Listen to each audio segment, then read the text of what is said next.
अर्थसंकल्पीय अधिवेशन सध्या सुरू आहे। या पार्श्वभूमीवर आज 6 मार्चला राज्याचा अर्थसंकल्प मुख्यमंत्री देवेंद्र फडणवीसांनी सादर केला। उपमुख्यमंत्री आणि राज्याचे अर्थमंत्री अजित पवारांच्या निधनानंतर आज अर्थसंकल्प फडणवीसांनी सादर केला। या अर्थसंकल्पात फडणवीसांनी पुणे शहरासाठी नेमक्या काय घोषणा केल्या ते आपण बघूयात। तर अर्थसंकल्पात पुणे शहराला काय मिळालंय?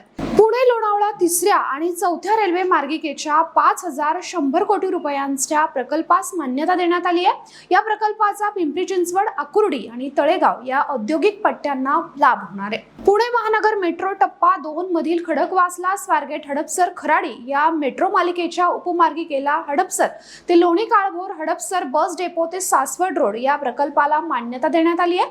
पुण्यातील रामवाडी ते वाघोली दरम्यान 11 किलोमीटर लांबीच्या मेट्रो प्रकल्प देखील मान्यता देण्यात आली आहे। येरवडा ते कात्रज आणि हिंजवडी ते सिंहगड रोड या 54 किलोमीटर दुहेरी मार्गाचा अहवाल तयार करण्यात येतोय। पुणे ते शिरूर 53 किलोमीटर लांबीची 7514 कोटी रुपये किमतीची कामं मंजूर करण्यात आली आहेत।